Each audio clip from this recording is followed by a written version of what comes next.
You move, that's my seat. Conversations halted, heads turned. A wave of tension rippled through the cabin.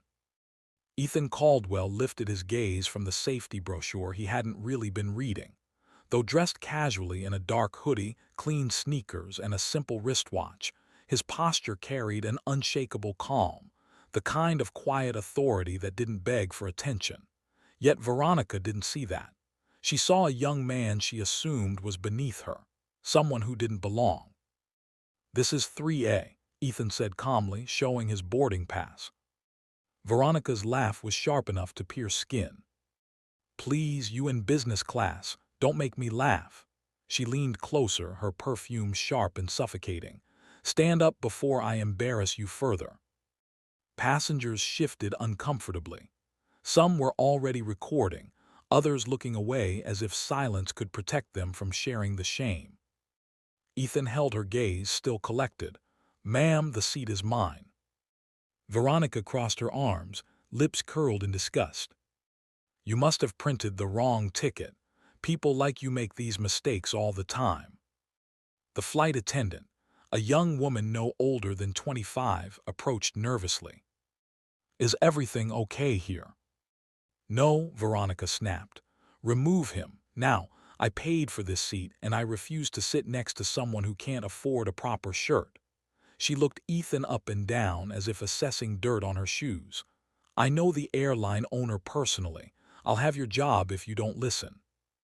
Her voice thundered through the cabin, with the confidence of someone who had always gotten her way. The attendant swallowed hard and turned to Ethan. "Sir, can I check your ticket again?" Ethan offered it without hesitation. The scanner beeped. "Confirmed, 3A passenger, Mr. Evan Cole, Ethan's alias for travel privacy." The attendant exhaled with relief. "Ma'am, the seat belongs to him." Veronica snatched the scanner, glaring at the screen. "Run it again. This cheap machine makes mistakes." The attendant scanned again. Same result.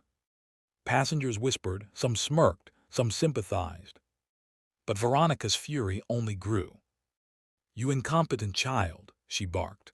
"I swear this airline has fallen apart. Move HIM or I'm calling corporate." Ethan's fingers brushed the armrest. His jaw tightened just barely, the first subtle sign of irritation. Finally he stood. Veronica smirked triumphantly. She even flicked imaginary dust off the armrest, as if cleansing it of his presence. But Ethan wasn't done. "I'll move," he said softly, "but only after I decide whether this aircraft continues its flight today." Silence. Veronica froze, her confidence cracking like thin ice. Ethan reached into his jacket and revealed a sleek black ID card, the highest level of airline clearance in existence. Gasps rippled across the cabin. The flight attendant stepped back in shock, Veronica's face drained of color. Ethan's voice was calm, even kind, which somehow made it more terrifying. "You wanted my seat," he said. "Now let's talk about what it's going to cost you." Passengers whispered wildly, cameras recorded, and Veronica's mouth hung open like a collapsing door hinge. Because the man she had just humiliated owned the sky she was flying in. "Before we continue, I just want to say, I worked really hard crafting this story for you. If you're enjoying it so far, please consider subscribing. It truly motivates me to keep creating stories like this for you." Veronica's lips trembled, but she forced them into a brittle smile, the kind someone wears when their world has cracked, but they refuse to admit it. "Mr. Caldwell," she began, voice shaky, "surely there's been a misunderstanding. I didn't mean."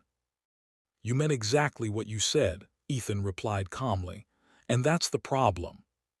Passengers shifted, leaning in just a little more. Everyone loves justice, especially when the powerful finally misstep. Veronica swallowed hard. "I didn't know who you were," she whispered. "That's precisely why your behavior matters," Ethan said. Then he turned to the flight attendant. "Could you please escort Ms. Hale to her assigned seat?" The young attendant hesitated, terrified of humiliating a passenger with that level of entitlement. But Ethan gave her a reassuring nod. She stepped forward gently. "Ma'am, may I see your boarding pass?" Veronica clenched her jaw. "I know where my seat is." But she handed it over anyway. The attendant scanned it. A soft beep. Seat 6F, still in business, but far from the premium seat she tried to steal. Passengers murmured. Veronica's cheeks flushed crimson. "This airline is ridiculous," she snapped. "You people don't know how to treat loyal customers." Ethan tilted his head slightly. "You've been flying business class for years." "Of course I have," she said proudly. "I've supported Skywave since the beginning." A small smile formed on Ethan's lips. Interesting. She had no idea she'd been indirectly supporting him all along. But before he could respond, a voice behind him called quietly, "Mr. Caldwell." It was the flight attendant again, but this time her voice carried a different tone, gentle, hesitant, grateful. She leaned close and whispered, "Thank you for standing up for me. People like her, they talk to us like we're beneath them, every day." Ethan's jaw tightened softly. "It shouldn't be that way," he said. And in that moment memories surfaced, unbidden, unwelcome, but powerful. Flashback 12 years ago. Ethan was 17. A skinny, tired airport janitor with second-hand shoes and a mop that was older than he was. He remembered standing in front of a passenger who looked a lot like Veronica, wealthy, impatient, dripping with disdain. "You missed a spot," she said, kicking dirty water toward him. "Do your job properly." He'd apologized. Not because he was wrong, but because he needed the job, needed money to survive, needed to get home to his father, a pilot who'd just been grounded for health reasons. Their world had collapsed overnight. The humiliation stayed with him. That night he promised himself, one day no one would speak to him like that again. And more importantly, no one would speak to anyone beneath them that way. Back to present. Ethan blinked slowly, pushing the memory away. The cabin was quiet now, but tension lingered like static in the air. Veronica finally slid into her actual seat, but her pride sat shattered at her feet. She crossed her arms tightly, refusing to make eye contact with anyone. Passengers whispered behind their hands. She really tried to bully him. Did you see her face when he showed the ID? She deserves whatever's coming. But Ethan didn't bask in the attention. He didn't relish the power. He simply returned to seat 3A, calm as ever, and placed his ID back into his jacket. The flight attendant approached again, not trembling this time, but standing a little taller. "Mr. Caldwell, if there's anything you need, anything at all, please let me know." Ethan gave her a warm smile. "You're doing just fine." Then something unexpected happened. A man from across the aisle leaned forward. "Sir, excuse me," he whispered. "I just wanted to say thank you. People like her, they ruin flights for the rest of us." Another passenger nodded. Seriously, she needed someone to put her in her place. Ethan raised a hand kindly. "I'm not here to embarrass her." But as if on cue, Veronica's voice cut through the air again. "She thinks she's safe," Veronica muttered loudly enough for several to hear. "These staff members act like saints because their boss is watching. Please, I bet the moment you're gone, they'll go right back to being incompetent." The flight attendant flinched. Ethan took a slow breath. Some people don't learn until consequences arrive. But he didn't react yet. Instead, he turned toward the window, watching the tarmac workers load baggage. Calm, quiet thinking. Because justice required clarity. 20 minutes later, as the plane prepared for departure, Veronica unbuckled her seatbelt and stood, despite the seatbelt sign glowing bright red. She marched down the aisle. "Excuse me," she snapped at a passing crew member. "Are you all sleeping? I asked for sparkling water 10 minutes ago." "Ma'am, the cabin isn't fully secured yet." "I don't care," Veronica spat. "Do you know how much I fly? Do you know how many VIP lounges I pay for? I'm not some random peasant." Ethan rubbed his temples. Passengers exchanged looks, some amused, others exhausted. The disrespect was relentless. And this time, she dragged 2 attendants into the humiliation. They apologized profusely, conditioned to avoid conflict. But Ethan had seen enough. He unbuckled his seatbelt. He stood, and as Veronica berated the attendants, oblivious to the irony of insulting staff in front of the owner of the entire airline, Ethan calmly stepped next to her. "Ms. Hale," he said softly, "may I have a moment with you?" Veronica jumped, startled. Then her expression shifted into one of forced charm. "Oh, Mr. Caldwell, yes, of course, I'd love to speak." She had no idea that every word she'd spoken since boarding had been her own undoing.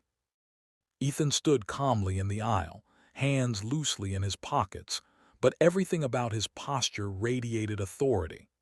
Passengers leaned sideways in their seats, pretending not to watch while watching everything.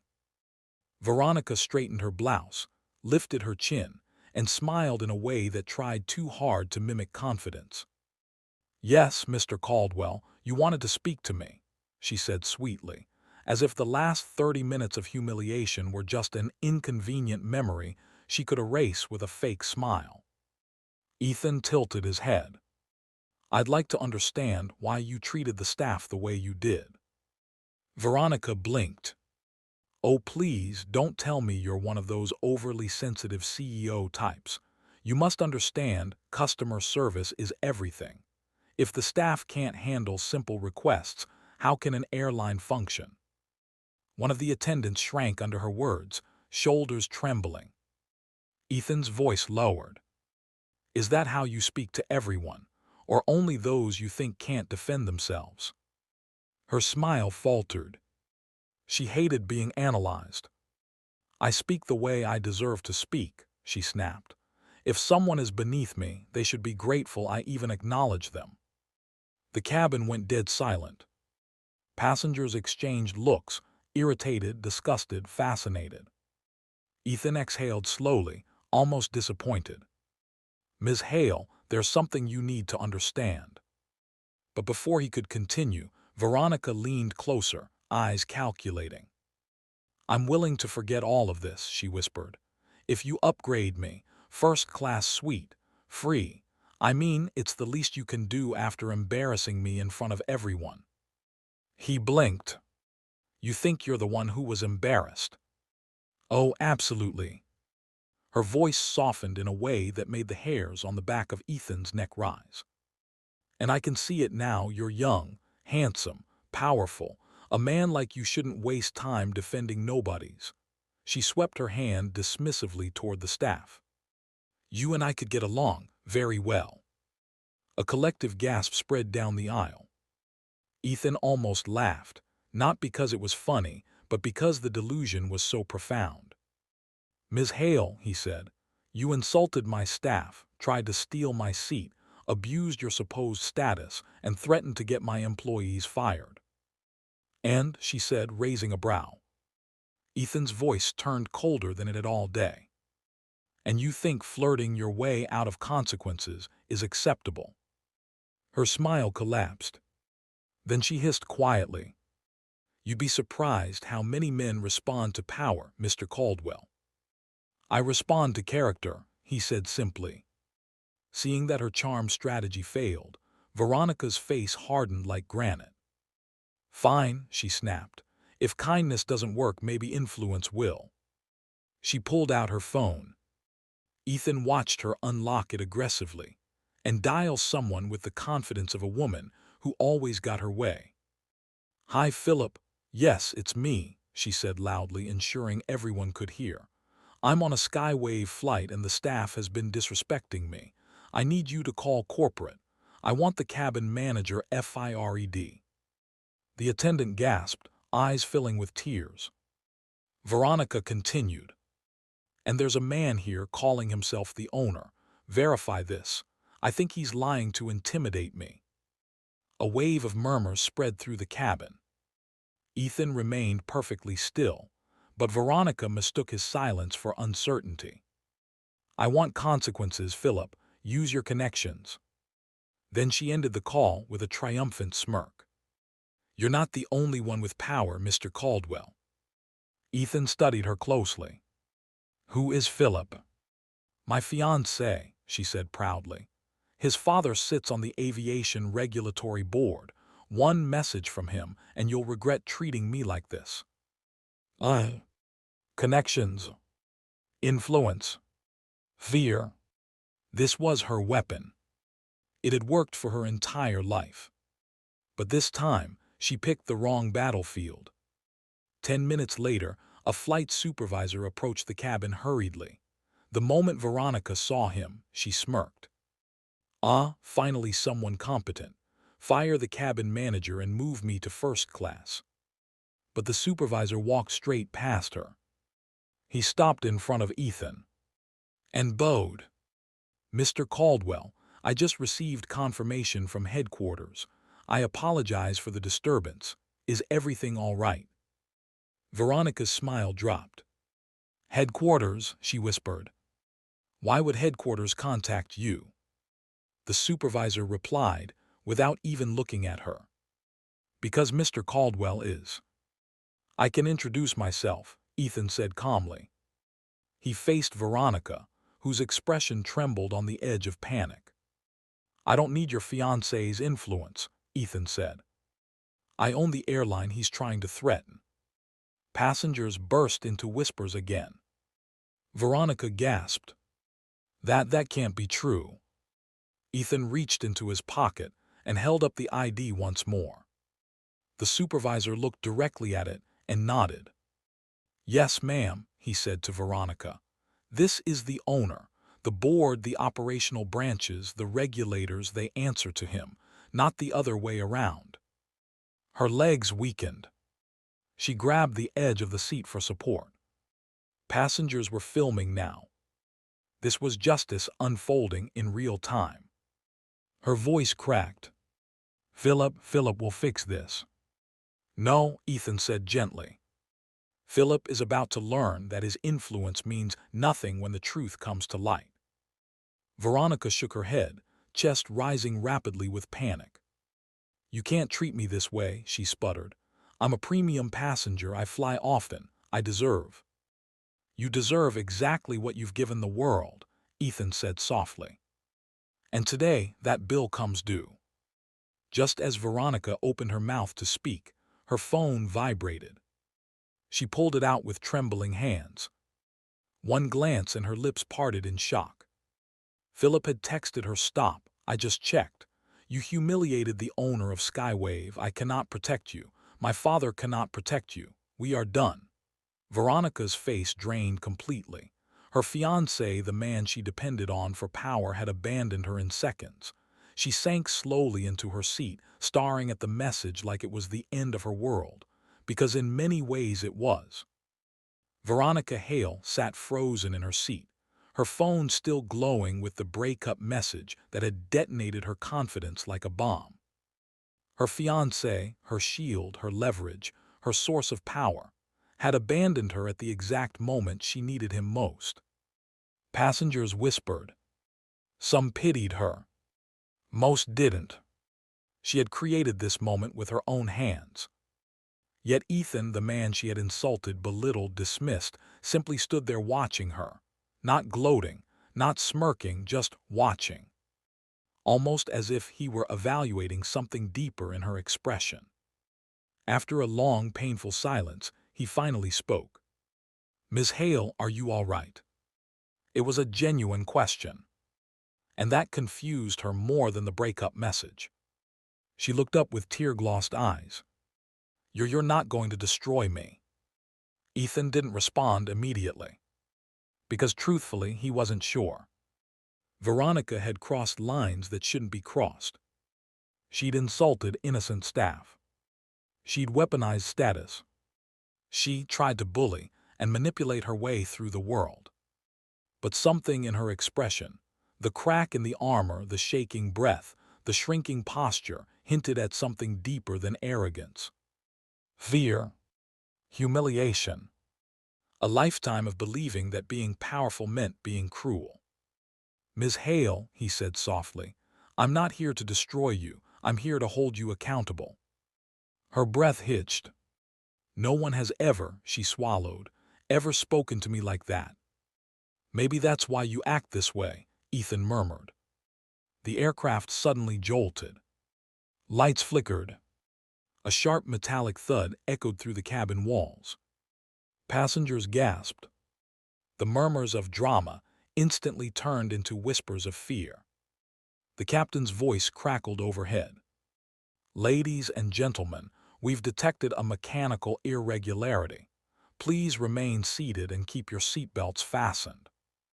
Veronica's head snapped upward. "Mechanical what?" The flight attendant rushed past, securing carts and latches with rapid precision. Ethan's instincts sharpened, not as a CEO, but as someone who had grown up in hangars and cockpits, who had listened to his pilot father analyze every sound an aircraft could make. He listened. There it was again, a vibration, subtle but wrong. Not dangerous yet, but concerning. Ethan stood and approached the nearest attendant. "What's the status?" She hesitated. "Sir, we're waiting for the cockpit update. They detected an engine pressure imbalance." Veronica's panic surged. "Are we going to crash?" "No," Ethan replied firmly. "This aircraft is safe. Skywave invests heavily in maintenance and safety protocols." But even as he said it, his stomach tightened. Without warning, the plane lurched downward 3 violent feet. Passengers screamed. Overhead bins rattled. A baby cried sharply from row 8. Veronica clutched the armrests, knuckles bone white. "This is your fault," she shrieked. "You started all of this." The accusation wasn't logical, it was fear speaking. Ruh. Desperate. Ethan held onto the headrest, steady and unshaken. "This aircraft was built to withstand turbulence far worse," he said calmly. "Everyone needs to stay buckled and calm." His voice, firm and unshakable, cut through the panic. Passengers breathed easier. For the first time since boarding the aircraft.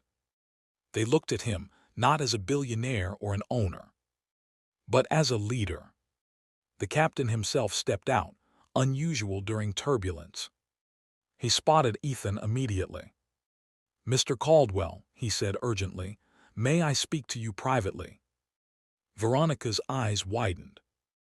"Even the pilot answers to you." Ethan ignored her and followed the captain into the galley. The captain lowered his voice. "One of the forward sensors is malfunctioning. It's not critical, but we want a quick inspection before making the final decision to return or continue to destination." Ethan nodded slowly. "Do what's safest, full authority." "Yes, sir." But then the captain paused. "Sir, I overheard earlier. The way that woman spoke to your crew, I apologize on behalf of the airline." Ethan shook his head. "You don't need to apologize for her." The captain exhaled. "Thank you, sir."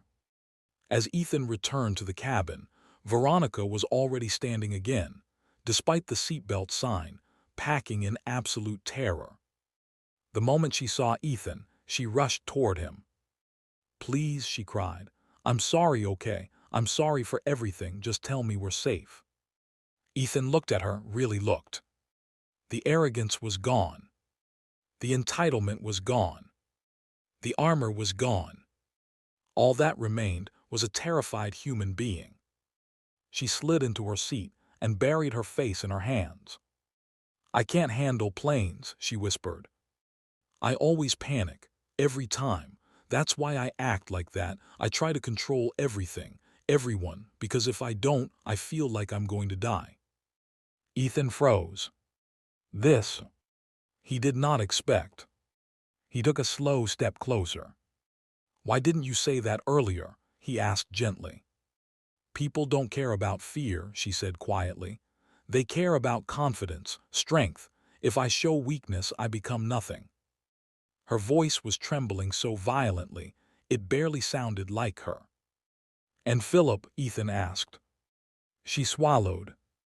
"He never loved me. He loved the status I gave him, the appearance, the connections." Her voice cracked. "And the moment that shattered, he dropped me like garbage." For the first time, the villain didn't look like a monster. She looked like a wounded child who had built her entire personality around survival. A lie she had believed for too long. Passengers watched, waiting. Some expected him to snap back. Others expected him to punish her further. Instead, he exhaled. "Veronica," he said gently, "fear never justifies cruelty, but cruelty doesn't erase the possibility of change." Her eyes shimmered with tears. "You're giving me another chance." "Not without accountability," Ethan replied. "But yes, I'm giving you the chance to be better." A sob escaped her lips, sharp, painful, involuntary. For the first time in her life, no amount of status, money, or manipulation could save her. Only honesty could. News outlets explode with the story. Passenger harasses airline owner caught on camera. Social media erupts. Millions of comments, reactions, shares. Influencers, vloggers, aviation analysts, and bloggers pick up the story. The arrogant passenger, David, becomes the symbol of entitlement. Viewers demand consequences. Meanwhile, the airline staff publicly apologize for their earlier misunderstanding and praise Mark, the owner, for staying calm despite being disrespected. Tension rises as the world waits to hear what Mark will do next. David's company board calls an emergency meeting after the scandal goes viral. He is suspended indefinitely for bringing disgrace to the company. Friends abandon him. His girlfriend refuses to be seen with him. His phone is flooded with insults and threats.